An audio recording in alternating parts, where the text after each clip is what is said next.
Welcome to the Up to Here Incorporated podcast. Hi, I'm Keisha White, the founder and executive director. This podcast is where we discuss not just issues, but provide solutions to the matters that matter most to women veterans and their loved ones. At Up to Here Incorporated, we focus on the whole woman by offering holistic wellness, peer-to-peer support, wellness walks, and more ways to make connections with people in your community. Let's embrace the journey and empower women veterans to thrive. Learn more at uptohere.org or email more info at uptohere.org. Today's episode is about transitions.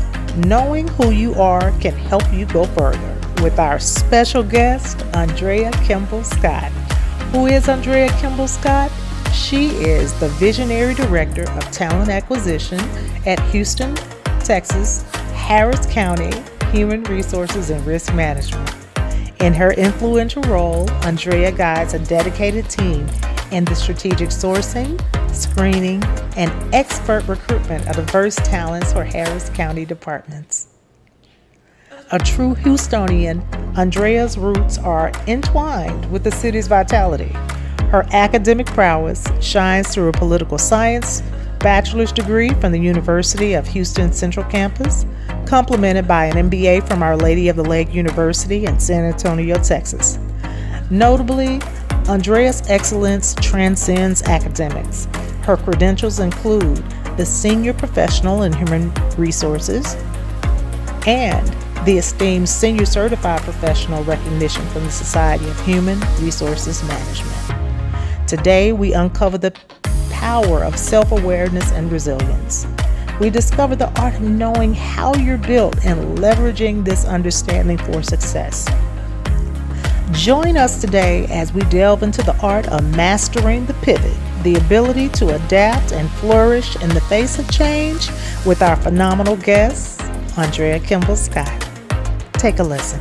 I met Andrea through Harris County, and I was telling Andrea about being a veteran, and because I've been in the military 29, almost 30 years, and having a conversation with her and knowing that she has a heart for veterans and especially women, and seeing other women succeed, we ended up having this conversation about the art of the pivot and making transitions. And that's how we came to have this episode, this podcast. So the first question I want to ask you is, one of the things that I know we talked about was getting to know how you're built. Can you share a pivotal moment in your life when you realized a deep understanding of your own strengths and weaknesses?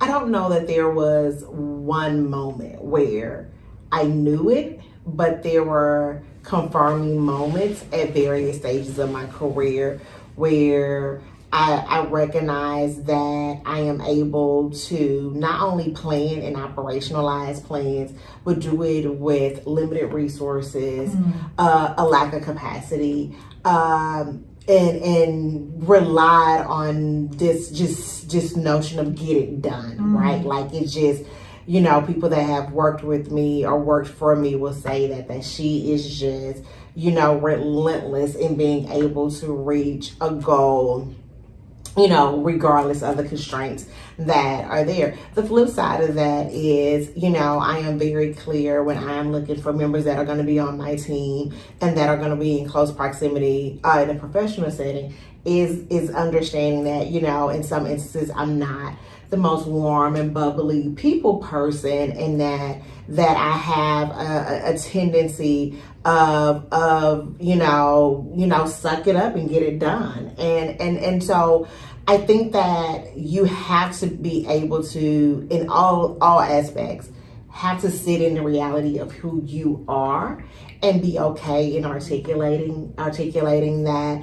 And that people, what I have found is when I have been my true, honest, authentic self, I have always been fortunate to have people that say, you know what, I'll come along for the ride. And regardless of how scary it is, how dysfunctional it is, how bumpy it is, they come along because they know full well what they're getting into. I like that answer. I think that something that you said really kind of resonated with me about being fully who you are. Mm-hmm. And sometimes making do with the resources that you have. Absolutely. And dealing with the constraints. And I think being in the military, I think that's what we often get handed. Mm-hmm. And you have to appreciate those times, those situations when you've been handed so little, or you feel like you've been handed so little, and you have to make what we say in the South, $1.59. You know? Absolutely. You know, I think that I've always said this, that, you know, successful people have experienced disappointment, they have experienced failure, they have experienced setbacks. They don't dwell on it, right? Mm-hmm. And so it's very easy to look at a person, whether they have a level of fame or celebrity, or there's someone that's in your organization, mm-hmm. or within your career, career of choice, and be like, oh, they just have it all together, because the only thing that you a lot of times hear or see is the successes. Mm-hmm. But in front or behind all of those successes, I can attest to, there are disappointments, there are moments of uncertainty, there are moments of frustration, but they are able to power through. There is something intrinsic to them that allows them to sit in that moment and just push through it. So what about any particular instance for you? So could you narrate an instance when you faced a major setback, and how did you manage for it not to take you under, and really for you not to take it personally? And what did you learn from that experience? I think I gave you kind of multi. Right, and yeah. I think so, you know, one of the things, and I know that we're talking to everybody, but in particular women and women veterans, is that I think as women in our culture, we're taught to judge at an early age. Oh, don't say that, that's not nice. Or one of the things for me in being able not to take things personal is not to judge it, right? Not to make a determination of, oh, this is good or this is bad, versus this is just happening, right? And, you know, recently went through some organizational changes, and, you know, definitely wasn't what I thought at that juncture I would be going through. And, you know, I'm not going to sit here and say that there wasn't on a personal level a sense of fear, of frustration, but just from a how did I get past that and navigate it, was there's still opportunity here. There's still a way for you to be able to do what you love to do, to be able to push forward for your goals, both professionally and personally. And so I think it's how you view it, and how you start to speak to it in your own way, you know. And I think if you're speaking to it and think of it from the place of negative, and this is a roadblock, or this isn't what I wanted, or this isn't what I signed up for, you're gonna have a response to it negatively. But if you just take it as, this is what's happening, like just pure up and down, this is what's happening. What are the good? What are the bad? What are the things that I know? What are the things that are somewhat uncertain? And then how do I go forward from there? I think that's one of the ways that you're able to be successful, and that it also allows you not to take it personal. Because I see a lot of times, especially for women, is that when there are challenges or there are things that happen in the organization, it becomes, well, why me? Or this didn't happen, or they didn't have to do this. And a lot of times they take it so personal that it overtakes them to a point where they're not able to see the opportunity, or even in that moment give themselves enough time to have whatever reaction that they want to have, and then come up with the plan B. Yes. I think a lot of things in your statements resonated, But the number one thing was mindset. Keeping a positive mindset in the midst of the unknown. Someone once told me that I am hopefully optimistic, that I am eternally optimistic. And I think, you always have to find a way forward. And I think that part of that is not being one of these individuals that have it's my way or the highway, that look for other opportunities, that can compromise, that wakes up and have a perspective of consensus, like how do I get to consensus on certain things. I think that helps you in your mindset, because you're always looking, always understanding there is an alternative, there is something else, there's another path, there's another way for me to get from point A to B. And I definitely agree with you. I've heard a quote, and it went something like this: those things that disappoint you, they disappoint you because things didn't go the way you expected. Absolutely. Yeah. I think it's important to have plans and goals, but I think that we also understand and have to sit in the reality that we are only a part of that. Even if you are on a path of entrepreneurship, you're still only one part of that. There are still vendors, there are still customers, there are still competitors, all that makes up the ecosystem. And so you can't control none of those. Only thing that you have control over is the piece that relates to you. And I think that's important. And releasing the things that you don't have control over and focusing on and somewhat doubling down on the things that you have control over. So if it's your career, am I truly doing everything that I possibly could do to stay abreast of emerging trends and what's happening in my industry? If there's some education that I am lacking, what are some of the things that I can do if I'm not in a position to take on formal education? What are some things informally that I can be doing? I said that's how you are able to stay not necessarily with what's happening, but a little bit ahead when you're focusing in on the things that you truly can impact and you can truly change, which is ultimately yourself. One of the things I know that in preparation for this podcast, we talked about being in charge of your destiny. And that, of course, includes your career and your life experiences. And in speaking about what you can do, those decisions that you can make, are there any, over the years, has there been any one or any significant decisions that has shaped your path? I think it has. I think the one thing when I talk about destiny is the one thing that I think shaped my path is having a clear understanding of what I wanted to do. Like I wanted to be in the people space. I did not start in the recruiting, talent acquisition space. I actually was on the other side and spent a significant amount of time as a human resources professional and then moved over to talent acquisition. But I was very clear that I wanted to be in the people space. I wanted to be in the space of how does human capital, how does people individually impact an organization, and how does an organization and the decisions they make impact the people that work for them.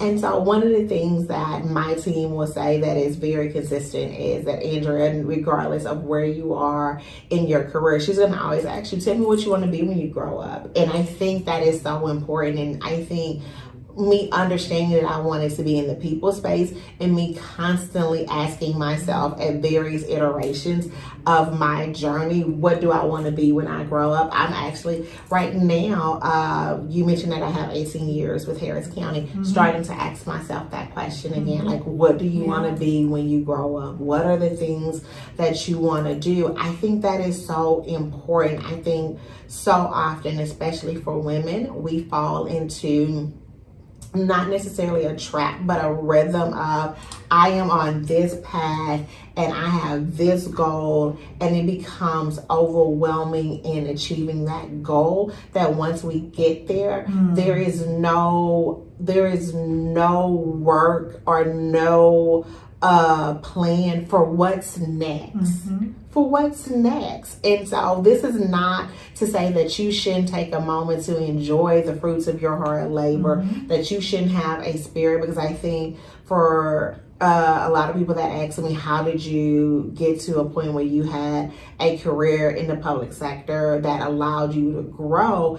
I had to develop a spirit and a practice of being content in certain seasons, and understanding that to grow, sometimes you have to sit. But so I'm by no means, I'm not saying that is not part of it, but also in that sitting season, me being very intentional to ask, what do I want to do next? What does that look like? Who do I want to do it for?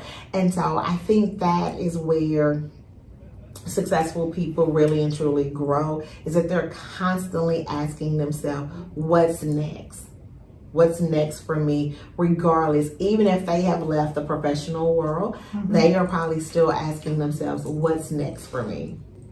All right. I really like that. I like that in terms of, you know, as someone that's been in the Army and Army Reserve for almost 30 years,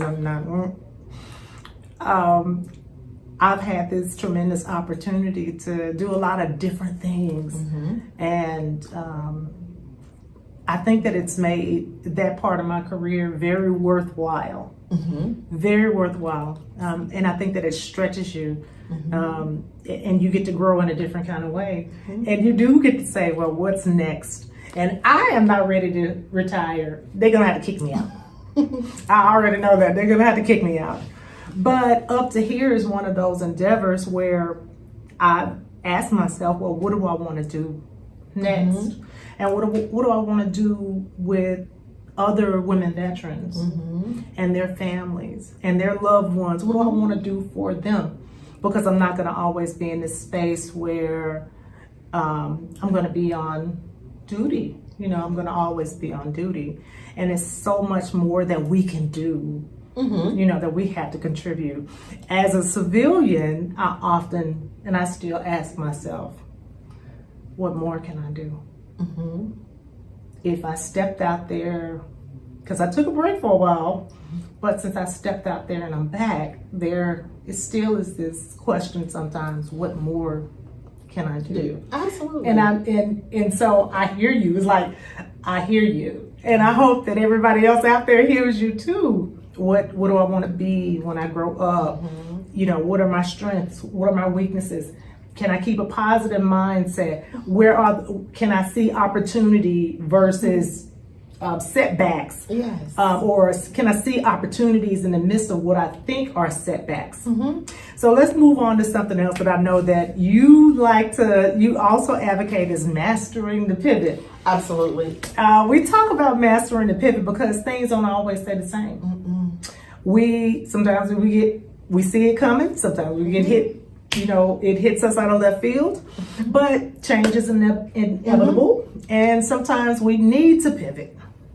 What strategies have you used for yourself to navigate those major pivots in your life? And so before I answer that question, I want to make a comment, because you said change is inevitable. And I think sometimes for some of us, we don't recognize that we need to pivot because nothing is changing. And sometimes the lack of change, the lack of growth is probably the first warning sign that you should be pivoting. And so I do want to kind of just put that out there, that a pivot does not necessarily require change to be taking place. I think a pivot is a recognition that, and so let me answer it this way. To be successful at a pivot is, for me, in the strategy that I use, you need to be working from a plan, right? Like, there is no pivot without a plan. What a plan does, it anchors you. It provides you with a starting point. And so I think to truly understand how to pivot, you truly have to have an understanding of planning and a practice of planning, like planning from a professional perspective, planning from a life perspective, planning from a personal perspective. And so with that, what the pivot is understanding that there may be change afoot that was not necessarily incorporated into your plan, a reorganization and restructuring, a new leader coming in, right? That necessitates for you to pivot. It could be you missing some of your milestones within your plan, i.e. nothing has happened, nothing has changed. Maybe some of the assumptions or some of the things that I went into this endeavor with were not based in reality. You know, maybe when I did due diligence work and people were telling me that I would need some additional training or I was going to need some experience before I was able to go into my, career of choice, I didn't maybe necessarily heed some of that guidance. And so on my career plan, personally, I have missed some of those things. It's time to pivot, right? And so that plan allows you to do that. I think the other important thing with being able to pivot is understanding why. Like, what is driving me to abandon the plan that I have, right? Because if we're going to take that time to plan, we should have a level of disciplines and obedience to the plans that we have developed. So what is driving me to abandon that plan, right? Is it something from a resource perspective? I don't have all of the resources I need to be successful in this. Is it organizationally driven? Is it personally driven, right? Is it that, when I started this, I had a family dynamic that allowed for it. And now that I'm into it, my family dynamic has changed. Understanding what is driving and requiring you to pivot is important, because when you start to pivot, the first thing you should do is review the current plan and understand what needs to change, and then make needed edits and adjustments to that plan. Plan out the actual pivot. Sometimes you actually have to plan out, depending on what it is. If it's a personal pivot, it may be that you have to plan out a move. You may have to plan out relocating. Plan that out, and then from there, plan out how you're going to still achieve your goal. The pivot doesn't say abandon the goal. The pivot is, I'm going to have to go about achieving this goal in a different way, a different path, but I don't abandon. I had to just take a lot of what you had to say about that in. I like how you were able to just put that into words. I think that we go through things. We go through a lot of transitions, and I like how you said it's not about just throwing the entire plan away. No. I really like that. And it's something about that when you first stated that just really kind of hit me. It just really kind of resonated with me. And this is why I think you don't throw the plan away. What a plan does is it gives you order, it gives you structure, but it anchors you. And if you are at the point that you're recognizing that you need to pivot, I've went through several pivots over the past year or so. And every time that I had to pivot, it was a feeling of uneasiness. It was a feeling of what now, right? Like, those are natural. That has nothing to do with you as a person. Those are just, it comes along with it. There are some times of frustration, right? But once you get past that, what the plan does, it allows you to be anchored in, here is where we're at. Here, and that's why I say you have to understand why you're pivoting, right? What's driving the pivot.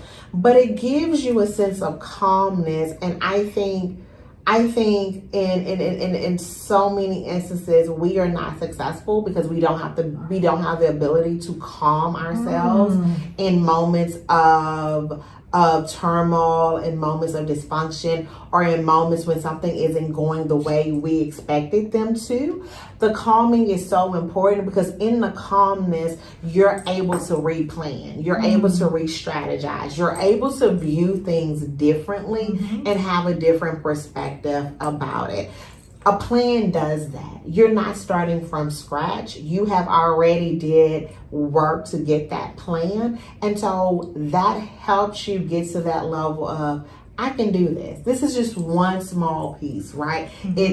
It's not ideal, but it doesn't derail where I'm going. So, that's a really good segue into, dealing with life, knowing that we have ups and downs. How do we balance it all? What is your best advice for our listeners, our viewers, on just how you balance it all? I'm not a big fan of this notion of work-life balance. You only have one life. I'm not a fan of speaking in terms of my professional life and my personal life. It's one life. And I tell this a lot when I'm working with my team members. There has to be integration and coordination with your professional obligations and responsibilities that are fed back into your personal life, and the same way for your personal life fed back into your professional life. And I think what happens, what I have been successful is I know the obligations that I have from a familial perspective and from a friend perspective and from a community perspective. And I know what the obligations that I have from a professional perspective. And so in looking at that, there were times when I wanted to maybe do more from a community engagement and volunteer perspective, but my professional obligations didn't allow for that. There are times where I want to do things professionally. My personal obligations may not allow for that. And so I think that there has to be this notion of another thing, surprisingly, that I'm not a big fan of, or for me personally, is I don't subscribe to this you can have it all perspective. I subscribe to, I'm going to go after the things that bring me joy, that are passions of me, that allow me to be my best self. All is all encompassing, and everything is not for me. And so why would I try to go and get things that are not for me, that do not bring me joy? Let me find out and spend some time with myself to discover those things, and then be intentional and diligent about going after those things versus everything. Wow. That was really good. That was really, I'm rendered speechless, which is rare. Which is rare for me. Andrea, I have really enjoyed our conversation today about transitioning and about how it takes us further. And a lot of the concepts that we talked about today, you have really breathed a fresh new light into this topic. And I appreciate you. Thank you. I hope I can help someone. Like I said, I think, it's a journey, right? And everything that I think that I have learned and how I have been able to transition and be successful, I think were things that went against some of the things that we're taught to, believe. I think there is this notion of women can have it all and do it all and be it all. And I don't know necessarily that that's true. I think this notion of, being diligent and intentional about planning. Sometimes, people say, well, what about being open to opportunity and spontaneity? That still has to happen, because I'm a true believer that opportunity is the intersection of planning, right? Is there. So I think, there is this notion of, I think, us reimagining what it is to be successful, what it is to be a whole person, and what it is to be an authentic person within that space as well. Well, I just want all of our viewers and our listeners to know that Andrea is our resident business professional. She serves as a mentor, not only to me, but also to various members of Up to Here Incorporated. If you'd like more information about Andrea Kimble Scott, please reach me, our organization, at more information or more info at uptohere.org, or reach us at the web at www.uptohere.org. Thank you so much, Andrea. Thank you for having me.